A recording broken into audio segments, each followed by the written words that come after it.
Everything changed on February 14th. I was here.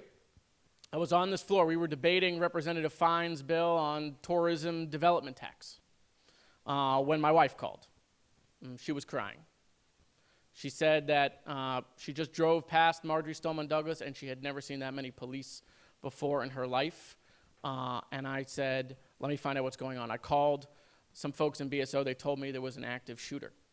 I sent my wife over to my son's preschool because it's only a street light away. And so I then got with Rhett Jacobs. We saw what was breaking on the news. I went and saw the speaker. I told him what was going on. It was still breaking. We didn't know what the story was. And then you might remember we took a moment of silence. We knew nothing at that moment. Then myself and Representative Jacobs, Senator Rader, we hopped a flight to Miami. We got home. We got to Parkland about 8:30 p.m. that night. When we landed, we had found out the news that there were 17 people in the building. So there was a press conference with the governor and the attorney general. We had been briefed by the sheriff about what the story was and what happened. We had seen some video. And then we went to the Marriott Hotel in Coral Springs where the families were. See, the families were there because their children were missing. I knew they weren't missing. 6 hours they sat in a hotel room with BSO and the FBI. No one would say anything to them because we weren't going to release any information until we could ID them. And some of them didn't have student IDs. So these parents that showed up to the hotel at 3 and 4 o'clock in the afternoon did not get any news until 12:30 in the morning. They pulled out family one by one into a separate room, separated by a partition. That process started at 12:30. It ended at 3 o'clock in the morning. I didn't hear crying. I heard screaming. It haunts me.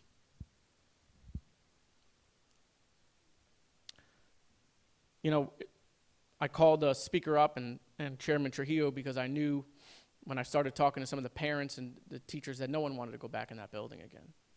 So they came to Parkland the next day. And they got a tour of what the outside of the building looked like. The bullet holes through all the windows, where the shooter tried from the 3rd floor to pick students off as they were fleeing out the building. And he was unsuccessful because the bullets wouldn't go through the glass. If those bullets went through the glass, this wouldn't be 17.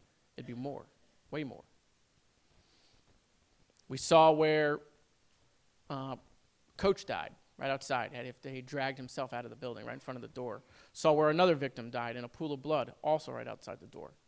You looked through the glass into the hallway. You could see people where they had been shot up against the wall. This is a school.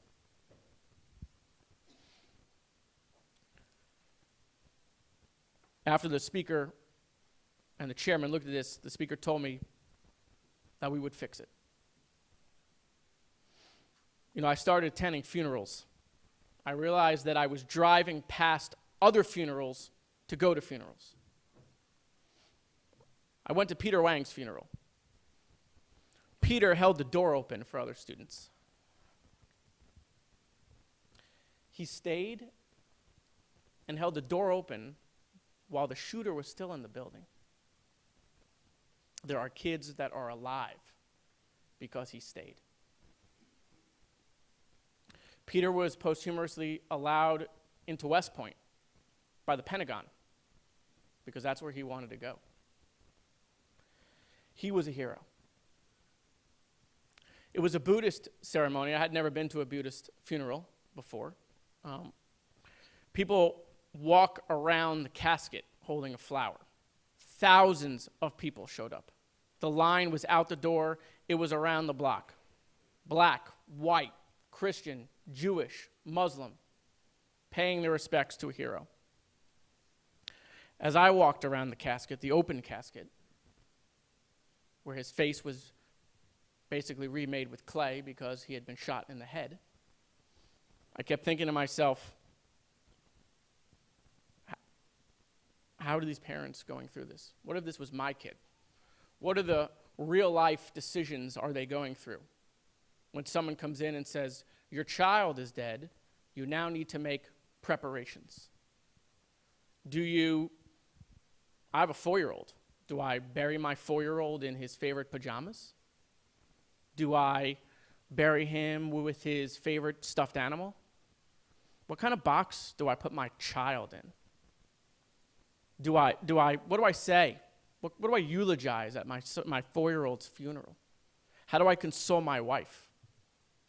When I get home to an empty room in my house, what do I do with that stuff?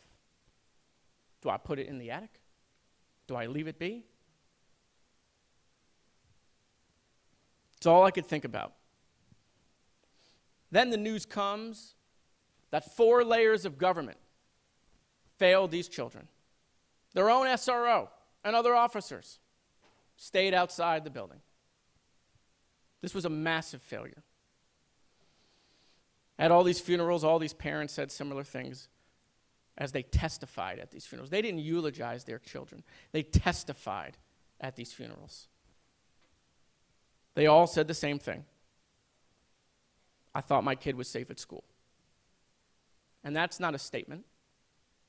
That's an indictment. It's an indictment on us.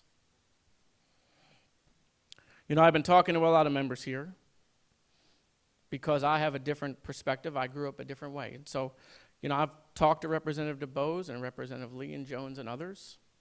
And I've had lots of conversations about my community and other communities. I've gone and pulled the statistics about the hundreds of gun-related deaths in many of your districts, including Republican districts.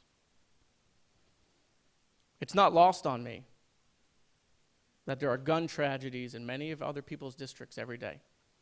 The everyday stories of Miami-Dade County, a 12-year-old girl sitting in her grandmother's house at Miami Gardens, just getting her hair done in her living room, preparing to go to another year at Carroll City Middle, when a bullet goes through the wall and kills her instantly. Stray bullet. 2-year-old boy in the courtyard of his apartment complex, killed by a stray bullet. A 6-year-old boy who just loved football and Ninja Turtles gets caught in the crossfire while playing in the front of his Miami-Dade apartment. He had just gone outside to buy candy.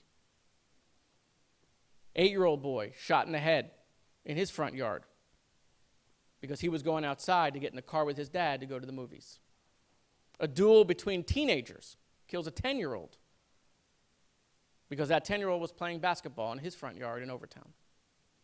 Over the past 11 years, more than 300 children have been killed by guns in Miami-Dade County.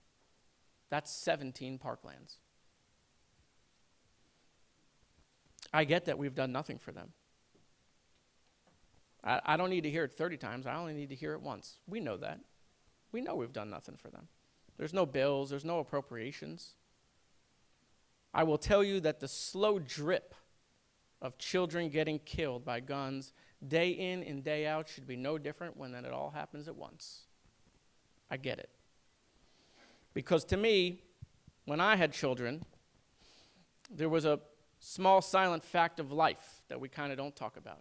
You meet this beautiful little child, and it's a wonderful moment, but in a sick, twisted way, you're really meeting your boy, your girl, and you don't say it out loud, but you're meeting the person who's going to see you grow old and who's probably going to bury you.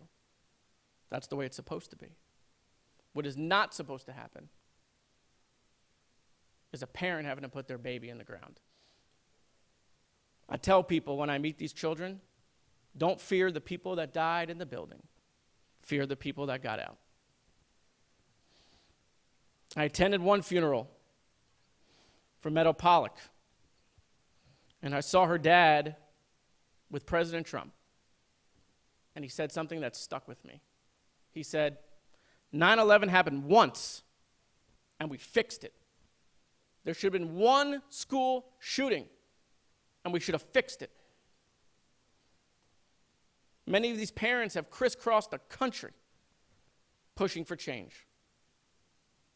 We give these kids a lot of credit, but I'll tell you, as a parent myself, these parents should be grieving, not lobbying us for the obvious. That's courage, not what we do around here. For all the political critics out there, critics of Democrats, critics of Republicans, We're all getting the emails. I'm threatening to primary you, find someone to run against you. We're going to do this and we're going to do that. I want to remind those critics of a quote from Teddy Roosevelt. It is not the critic who counts, not the man who points out how the strong man stumbles, or where the doer of deeds could have done better. The credit belongs to the man who is actually in the arena, whose face is marred with dust and sweat and blood. I don't usually talk about God in any of my speeches. In fact, I usually find religion when I'm on an airplane, especially when we hit turbulence. But the Jewish holiday of Passover is approaching in a couple of weeks, and the last picture of Jesus in the Last Supper is a Passover Seder. And there's a song that's sung on Passover called Dayenu, and that song means that it would have been sufficient. It would have been enough. The song is about being grateful to God for all the gifts he gave the Jewish people, such as taking them out of slavery, giving them the Torah and the Sabbath. And the point is that if God had just done one of those things, it would have been sufficient. What was ironic for me is that the song never addresses what was necessary, just what was sufficient. You see, this bill is necessary, but it is not sufficient. It's not enough. When major corporations around this country are ahead of us, we are behind. We should be leading, not following. When we sit here and think about how hard it is to vote, push the green button, push the red button, I just remind myself that this isn't hard. Putting your kid in the ground is hard. This is a button. I want to close with two things. Speaker Corcoran started off his speakership by telling us about a story about a legislator by the name of Jack Mashburn. If you recall, in 1953, the then 22-year-old added a provision to a bill that allowed black Americans to enter a section of St. Andrew State Park. He immediately lost his election for doing the right thing. Doing the right thing is not easy, but it's still the right thing. How many Jack Mashburns are in the room? All 17 Parkland families signed a letter of support. I can't imagine what it was like to get 17 grieving families together around one piece of legislation. By now, the names are too familiar to me. I know the names. Based on the funerals I have gone, based on the makeshift memorials that are at the school with the 12 crosses and the 5 Jewish stars that I pass every day, I know the names from the makeshift cemetery at Pine Trails Park where kids are supposed to be playing, but instead there are tombstones in the ground with thousands of candles and flowers. But I want to focus on one name right now. My 4-year-old, who recently learned how to write his name is Samuel. We went with Sam. It was easier for him to write. He had been so happy how to learn to write his name, but he wanted to get better. So we signed him up for a writing class. That writing class was going on in Parkland on the afternoon of February 14th, around the corner from Douglas. And that class was taught by Jen Guttenberg.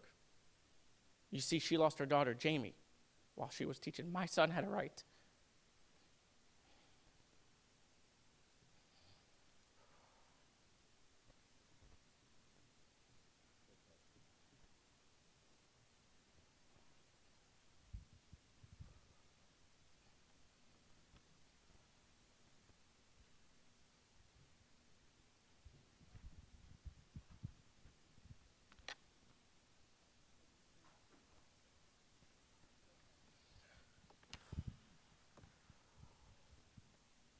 Put my kid in a closet when her daughter died. I wanted to say thank you at the funeral. I didn't know how to do that.